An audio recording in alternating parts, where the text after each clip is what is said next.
आज हम पढ़ेंगे एक नया चैप्टर लाइन एंड एंगल। ये एक अच्छा चैप्टर है, इसको आप ध्यान से देखेंगे। Line and angle.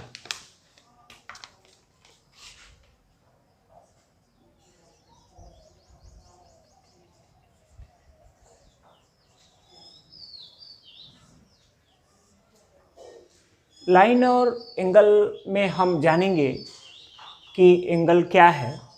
जैसे हमने दो लाइन लिया, एक लाइन हमने ओ ए ले लिया और एक और लाइन लिया, बट एक ऐसा लाइन लिया जिसका इंटरसेक्ट पॉइंट एक ही है, ओ। ऐसे दो लाइन अगर हम लें जो नॉन कोलिनियर हो, साथ में उसका बिगिनिंग पॉइंट सेम हो।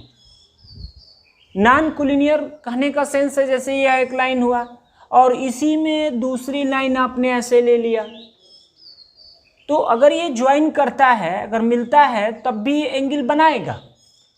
अगर ये डायरेक्शन सेम होगा तो वो 0 एंगल बनाएगा, अगर डायरेक्शन अपोजिट होगा तो 180 बनाएगा।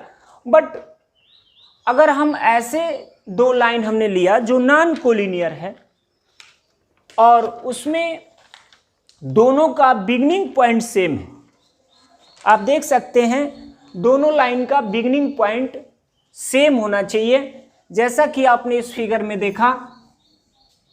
तो ऐसे जो यहाँ बनेगा, इसको हम दोनों लाइन के द्वारा, तो इसको हम एंगल कहते हैं इसको। और ये जो कॉमन पॉइंट लिया है आपने, उस कॉमन पॉइंट को इस एंगल का वर्टेक्स कहते हैं, vertex.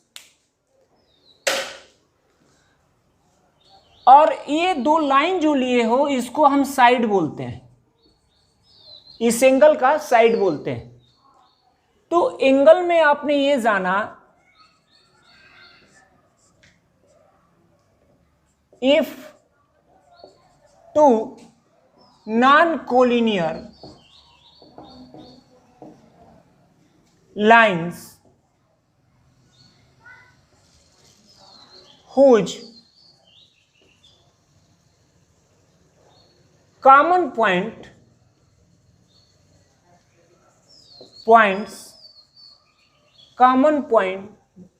beginning point are common, whose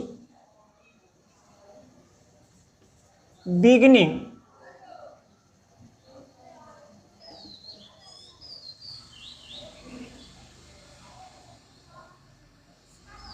points are common.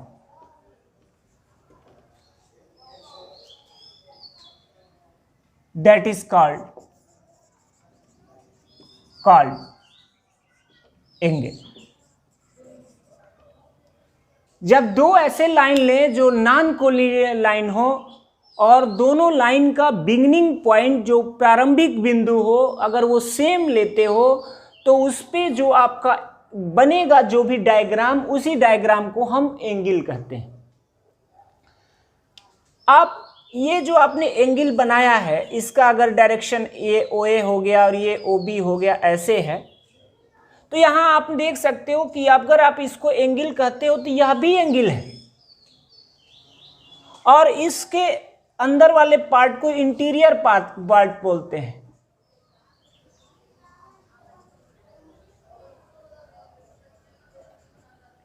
Of angle A O B, और जिस एंगल को दिखाना चाहते हो वो हमेशा उसको बीच में रखते हैं। जैसे इसको हमने ए ओ बी बोला, तो ये वो एंगल की बात कर रहे हैं। ये एंगल वर्टेक्स, जो एंगल बनेगा, जो वर्टेक्स होगा, उसको आप लेंगे, बी ए ओ कर देंगे तो ये मीनिंगलेस हो जाएगा।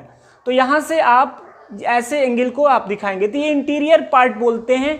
दोनों लाइन के बीच में अंदर जो होगा, उसको हिंदी में हम अंतः बोलते हैं, तो ये इंटीरियर पार्ट होगा आपका। इसको एक्सटीरियर पार्ट बोलते हैं।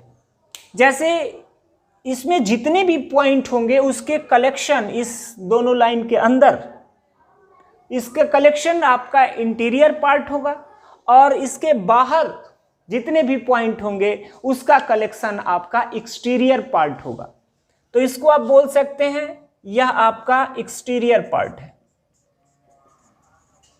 Exterior parts of angle AOB, यह आपका एक्सटीरियर पार्ट है एंगल AOB का, और यह आपका इंटीरियर पार्ट है एंगल AOB का। फिर आते हैं हम कॉन्ग्रुएंट एंगल पढ़ते हैं क्या होता है।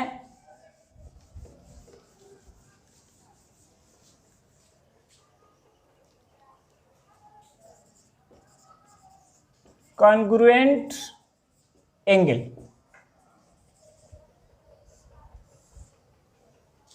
कॉन्ग्रुएंट एंगल आप किसको बोलते हो?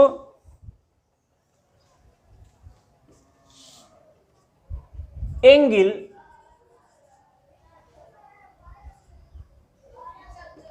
Are congruent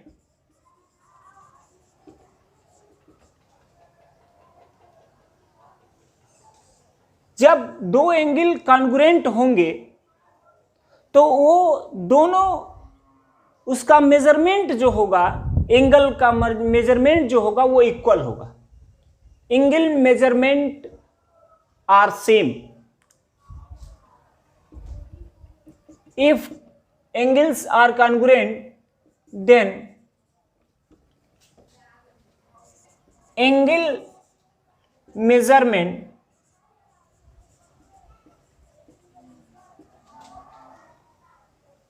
are equal।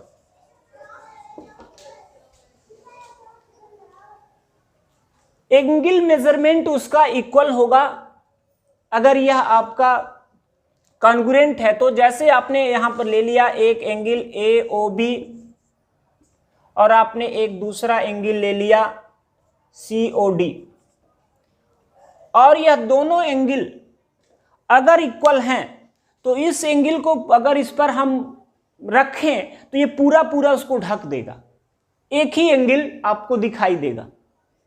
तो ये तभी होगा जब आपका ये दोनों का एंगल आपका सेम हो। तो आप इसमें लिख सकते हैं measurement angle AOB equal to measurement of angle COD। ये दोनों एंगल का मेजरमेंट अगर इक्वल होगा तो इस दोनों एंगल को हम कॉन्ग्रुएंट एंगल बोल सकते हैं। इसको हम ऐसे भी लिखते हैं एंगल AOB, ऐसे हम लिखते हैं एंगल COD।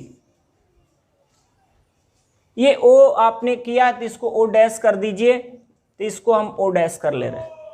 तो इस तरह से जब दो एंगल कॉन्ग्रुएंट होते हैं तो वो दोनों सेम होने चाहिए। अगर एक 60 डिग्री का है तो दूसरा भी 60 डिग्री का ही होना चाहिए, तब हम कहेंगे कि दोनों एंगल आर कॉन्ग्रुएंट। तो इस तरह से आपने इसको देखा। तो एंगल कॉन्ग्रुएंट आप समझ गए कि ये एंगल कॉन्ग्रुएंट क्या होता है। एंगल मेजरमेंट में मैं थोड़ा सा बात करूं, जैसे अभी आपको सिर्फ एंगल मेजरमेंट का यूनिट आपको डिग्री पढ़ना है, ऐसे और भी यूनिट होते हैं, आगे चल करके आप रेडियन भी पढ़ेंगे, और भी सिस्टम होता है आप उसको पढ़ेंगे।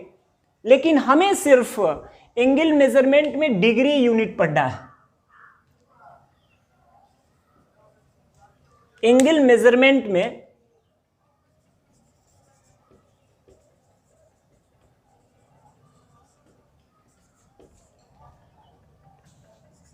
यूनिट ऑफ एंगल मेजरमेंट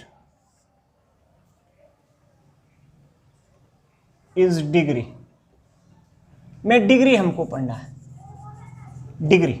इसको हम ऐसे लिखते हैं, जैसे x डिग्री है तो इसको आप लिखोगे, ये x पर ऐसे हम 0 लगाते हैं, तो इसको हम x डिग्री पढ़ते हैं। और यहाँ पे ये जैसे 1 डिग्री इक्वल टू होता है 60 मिनट, मिनट के लिए हम एक डैश करते हैं, और 1 मिनट इक्वल टू होता है 60 सेकेंड। तो ये रिलेशन होता है मिनट और डिग्री का, और फिर सेकेंड और मिनट का आप जानते हो। तो हमें अभी सिर्फ डिग्री मेजरमेंट, किसी एंगल का यूनिट डिग्री पढ़ना है। इसके बाद बात आती है type of angles. Type of angles में आप देखेंगे, जैसे type of angle,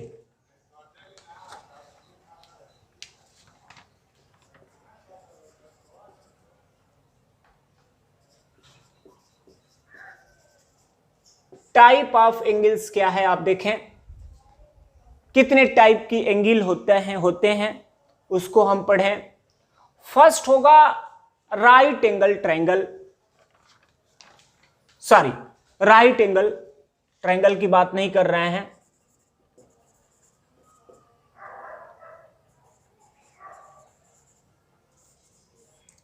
right angle, an angle which is equal to 90 degree. अगर कोई ऐसा एंगल हो जिसका मेजरमेंट अगर 90 डिग्री हो रहा है, तो ऐसे एंगल को हम राइट एंगल कहते हैं। ये आपका, तो ये जो है आपका 90 डिग्री को हम राइट एंगल नाम से जानते हैं। तो one right angle equal to 90 degree होता है, ये आप याद रखिएगा। एग्जैक्टली 90 डिग्री के इक्वल, न 90 डिग्री से न कम न 90 डिग्री से अधिक, सिर्फ आपका 90 डिग्री के ही इक्वल होना चाहिए। अगर कोई ऐसा एंगल है तो ऐसे एंगल को हम राइट एंगल कहेंगे। इसके बाद बात आती है दूसरे एंगल की, एक्यूट एंगल जानते हैं, उसको करते हैं।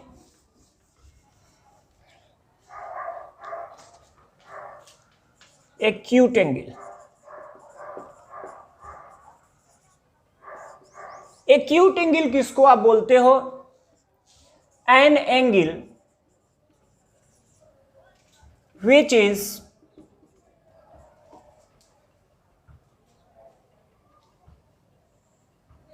less than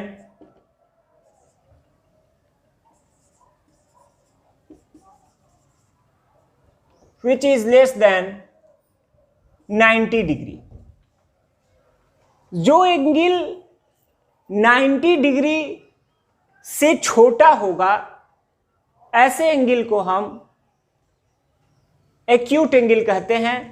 जैसा कि आप देख सकते हैं, हमने एक एंगल लिया, ये और यह एंगल आपका अगर सपोज करो जो भी हो, उस एंगल अगर x डिग्री है तो यह आपका एक्यूट एंगल कहलाएगा।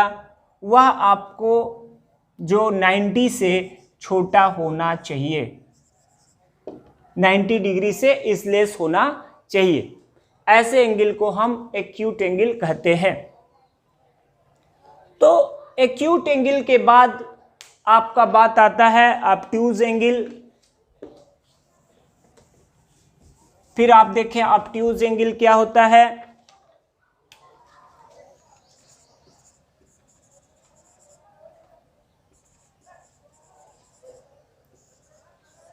An angle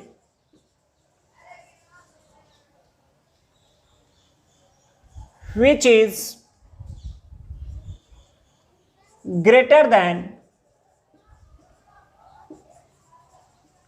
90 degree but is less than 180 degree।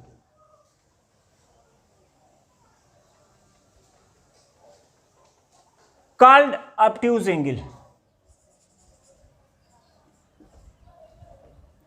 called obtuse angle। यानी कोई ऐसा एंगल जो आपका 90 डिग्री से ग्रेटर हो, आप देख सकते हैं, और 180 से छोटा हो, तो ऐसा कोई एंगल जो 90 से ग्रेटर और 180 से छोटा होगा, ऐसे एंगल को हम ऑब्ट्यूज एंगल कहेंगे।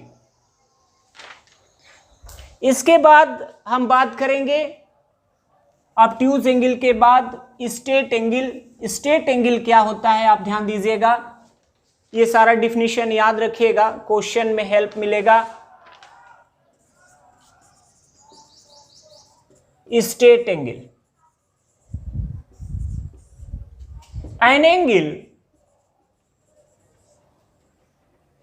an angle which is equal to 180 degree called straight angle। कोई ऐसा एंगल जो 180 डिग्री बनाए, जैसे सपोज करो कि हमने OA ले लिया, ये डायरेक्शन था, OB ले लिया हमने, ये डायरेक्शन था, तो जब ये ऐसे डायरेक्शन होगा तब वो आपका 180 बनेगा। अब सपोज करो कि हमने ऐसे OA ले लिया और फिर एक लाइन OB ले लिया जो पूरा पूरा इसी पर है, तो ये जो एंगल बना रहा है एक लाइन दूसरी लाइन से, वो जीरो एंगल बना रहा है, क्योंकि ये अगर ऐसे बना रहा है, फिर ऐसे गया, फिर ऐसे गया, फिर ऐसे गया, ये फिर ऐसे बढ़ते बढ़ते ऐसे हो गया, तो यह एंगल आपका कहलाएगा 180। तो ये दोनों का OB और OA जो है दोनों के अपोजिट डायरेक्शन है, एक ईस्ट है तो एक वेस्ट है। अगर ये दोनों डायरेक्शन अपोजिट है तब ये जाकर के 180 बनाएगा। अगर दोनों का डायरेक्शन ईस्ट होता या दोनों का वेस्ट होता तो वह पहली लाइन दूसरी लाइन से जीरो एंगल बनाती। तो ये बात आपको समझने की जरूरत है। इस तरह से आपने यह जान लिया कि जो एंगल 180 के इक्वल होता है उसको हम स्ट्रेट एंगल कहते हैं। स्ट्रेट एंगल के बाद आप आएंगे रिफ्लेक्स एंगल क्या होता है, ये देखें। Reflex angle,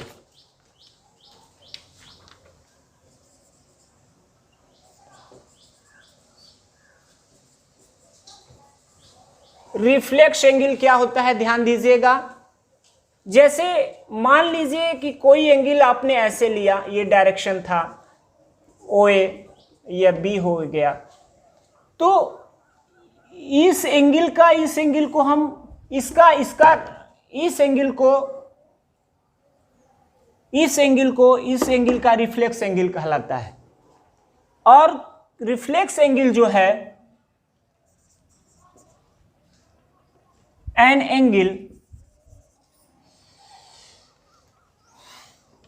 angle which is greater than 180 but is less than 360। कोई ऐसा एंगल जो 180 से बड़ा हो बट 360 से छोटा हो, ऐसे एंगल को हम रिफ्लेक्स एंगल कहते हैं। तो आप यहां से ये जान लीजिए कि इसको हम रिफ्लेक्स एंगल कहेंगे। जैसे कोई भी अगर आपको सपोज करो कि ये 60 दे करके और बोलेगा कि इस एंगल 60 डिग्री का रिफ्लेक्स एंगल बताइए, तो उसे आप 90 में से 360 में से माइनस कर देंगे। तो क्योंकि टोटल होता है 360, ये पूरा एक सर्कल आप चलेंगे तो 360 चलेंगे, तो ये अगर 60 माइनस करेंगे तो 300, तो ये एंगल जो आएगा आपका 300 आएगा, और इसको हम बोलते हैं रिफ्लेक्स एंगल। तो आपने क्या जाना कि रिफ्लेक्स एंगल हमको अगर फाइंड करना है किसी एंगल को, अगर एक्स एंगल है हमारा और उसका रिफ्लेक्स एंगल निकालना है तो 360 माइनस एक्स होगा एक्स का रिफ्लेक्स एंगल। अगर आपको कहा जाए कि रिफ्लेक्स एंगल ऑफ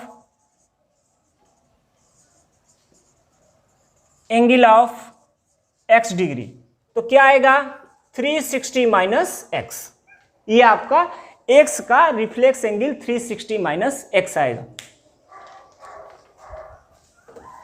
तो ये सारे डिफिनीशन आपको क्वेश्चन में हेल्प करेंगे और ये सब याद होना चाहिए कि किसको हम कौन सा एंगल का क्या डिफिनीशन है। तो आपने सबसे पहले राइट एंगल जाना, जो राइट एंगल आपका 90 डिग्री के इक्वल होता है उसे हम राइट एंगल कहते हैं। दूसरा आपने एक्यूट एंगल जाना, जो 90 से इजलेस जो एंगल होता है उसे हम एक्यूट एंगल कहते हैं। फिर आपने ऑब्ट्यूज एंगल जाना, ऑब्ट्यूज एंगल 90 से ग्रेटर होता है, 180 से इजलेस होता है। इसके बाद आपने स्ट्रेट एंगल जाना, स्ट्रेट एंगल में 180 के इक्वल जो एंगल होता है उसे स्ट्रेट एंगल कहते हैं। रिफ्लेक्स एंगल आपने जाना, जो 360 से इजलेस होता है और 180 से ग्रेटर होता है, ऐसे को आप रिफ्लेक्स एंगल कहते हैं। इसके बाद कॉम्प्लीमेंट्री एंगल होता है, वो क्या होता है आप ध्यान दीजिएगा।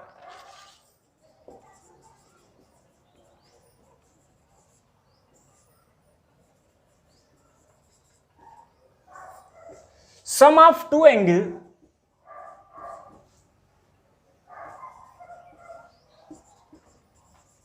angles are equal to 90 degree, then two angles are called complementary angle each other। दोनों एक दूसरे का, जैसे सपोज करो कि आपने एक एंगल लिया x और दूसरा एंगल लिया y, और दोनों का सम अगर 90 आ गया तो ऐसे एंगल को हम, जैसे सपोज करो कि यह x डिग्री है और यह y डिग्री है और यह पूरा आपका 90 है, तो ऐसे दो एंगल जिसका सम जो है अगर 90 डिग्री आता है तो उन दोनों एंगल को हम एक दूसरे का कॉम्प्लीमेंट्री एंगल कहेंगे। अब आपसे कोई पूछे कि अगर 30 डिग्री है इसका कॉम्प्लीमेंट्री क्या होगा, तो आप जानते हो कि दोनों का सम 90 होना चाहिए, तो एक 30 है तो दूसरा आपका 60 होगा। यानी कि अगर एक कोई भी एंगल दे और उसका कॉम्प्लीमेंट्री एंगल आपको फाइंड करना है तो उसे 90 में से आप माइनस कर लेंगे। तो आपने क्या जाना कि अगर दो कॉम्प्लीमेंट्री एंगल गिवन है तो उन दोनों का सम हमेशा 90 के इक्वल होगा, और ऐसा है तो ऐसे दोनों एंगल को हम कॉम्प्लीमेंट्री एंगल कहते हैं। तो अब कभी भी आपको कॉम्प्लीमेंट्री एंगल लेट करना होगा, तो अगर एक को आप x लेट करेंगे दूसरे को y, तो दोनों का सम ऑलरेडी आप 90 ले सकते हैं, क्योंकि बाय डिफिनीशन कि अगर दोनों कॉम्प्लीमेंट्री एंगल हैं तो इनका सम जो है 90 के इक्वल होगा ही होगा। इस तरह से अब हम सप्लीमेंट्री एंगल पढ़ेंगे, वो क्या होता है आप देखें।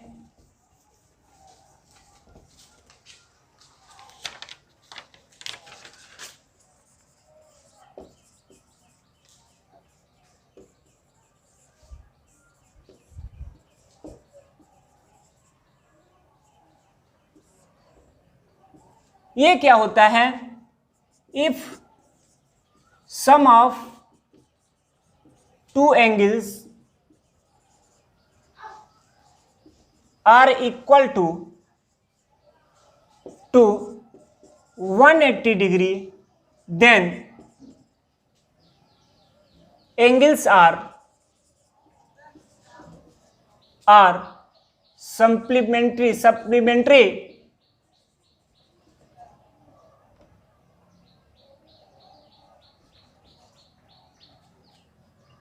एंगल टू ईच अदर,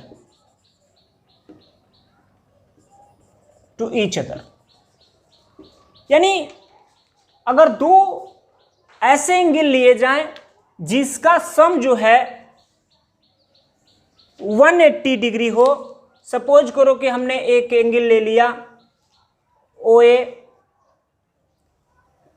ये आपका B कर लो आप, इसको आपने C कर लिया, तो ये एंगल और ये एंगल अगर ये x डिग्री है और ये y डिग्री है, तो दोनों एंगल का सम अगर 180 होगा तो हम दोनों एंगल को एक दूसरे का सप्लीमेंट्री एंगल कहेंगे। तो अगर कहीं आपको एक एंगल दे दिया जाए कि एक एंगल 60 है और उसका सप्लीमेंट्री एंगल क्या होगा, तो दूसरा ऐसा एंगल आपको ढूंढना है जिसको सम करने पर 180 हो जाए। यानी कि अगर एक आप एंगल जानते हो तो दूसरा एंगल फाइंड करने के लिए 180 में से आपको माइनस करना होगा। तो इस तरह से आपने जाना कि अगर two angles are supplementary angle then their sum of two angles equal to 180 degree. तो इस तरह से आपने सप्लीमेंट्री एंगल क्या होता है उसके बारे में भी जाना।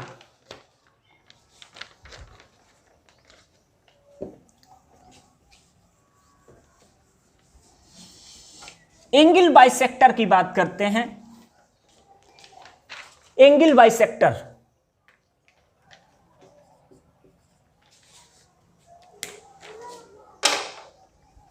एंगल बाइसेक्टर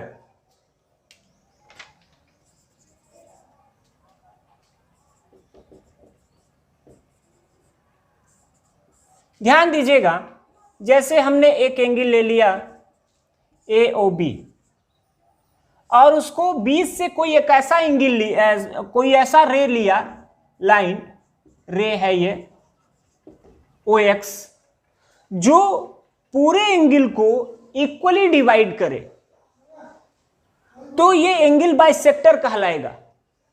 अगर कोई ऐसा स्ट्रेट लाइन जो इस एंगल को दो इक्वल पार्ट में डिवाइड करता है, तो इस दोनों एंगल को हम इस रे को हम इस एंगल का बाइसेक्टर बोलेंगे। If angle AOX equal to angle XOB then OX is a bisector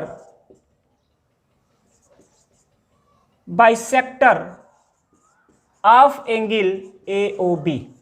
suppose करो कि हमने ये 60 डिग्री लिया होता, तो इसको अगर 30 डिग्री पर अगर कोई लाइन इसको बांट रही है तो उस लाइन को इस एंगल का बाइसेक्टर बोलेंगे। यानी कि कितना भी एंगल कोई बनाए, अगर उसको दो इक्वल एंगल में डिवाइड कर दे अगर कोई लाइन, तो उस लाइन को हम इस एंगल का एंगल बाइसेक्टर कहेंगे। तो कुछ और बातें आप जान लीजिए थोड़ा सा। जैसे आपने कोई भी एंगल लिया, ध्यान दीजिएगा, जैसे आपने ऐसे एंगल ले लिया AOB, और ये जितना भी डिग्री का एंगल हो, इसमें कितने भी अगर आप पार्ट करें, सभी पार्ट का सम जो है आपका ये पूरा एंगल ही होगा। सपोज करो कि आपने इसको x कर लिया, इसको y कर लिया, तो इसमें आप देख सकते हैं कितने एंगल बने, 1 2 3 एंगल बना, और ये पूरे एंगल के तीनों का सम जो है पूरे एंगल के इक्वल होगा। जैसे AOB equal to AOX plus XOY plus YOB, इन तीनों एंगल का सम आपके पूरे एंगल के इक्वल आएगा, चाहे वो जितने ही एंगल के अलग अलग क्यों ना हो। तो इस तरह से आपने लाइन और एंगल में आज आपने पढ़ा कि लाइन एंगल क्या है। दो ऐसे नॉन कोलिनियर लाइन हमने लिए जिसके बिगिनिंग पॉइंट सेम था। अगर बिगिनिंग पॉइंट दोनों का सेम किया जाए तो वहाँ पर जो डायग्राम बनता है उसको हम एंगल कहते हैं, और जिसमें उस पॉइंट को वर्टेक्स कहते हैं और उस दोनों लाइन को हम उस एंगल का साइड कहते हैं। तो और आपने टाइप ऑफ एंगल भी जाना, और हम एंगल को मेज़र जो करते हैं उसका यूनिट आपका डिग्री हम लेते हैं। ऐसे आगे चल के और भी यूनिट आप पढ़ेंगे, कौन कौन से यूनिट होते हैं, फिर उसकी भी चर्चा हम करेंगे आपके साथ, अभी भी कर सकते हैं। तो इस तरह से आप अभी जानेंगे, उसको ट्रिग्नोमेट्री पढ़ाएंगे तो उसमें बताएंगे। तो इस तरह से आपने जो भी जाना उसको बढ़िया से तैयार करिएगा, फिर हम नेक्स्ट लेक्चर में और भी बातें और साथ में वो क्वेश्चन भी डिस्कस करेंगे आपके साथ। तो इस तरह से आप इस सारे डिफिनीशन को याद करिएगा। फिर मिलेंगे नेक्स्ट लेक्चर में लाइन एंड एंगल के लिए। Thank you.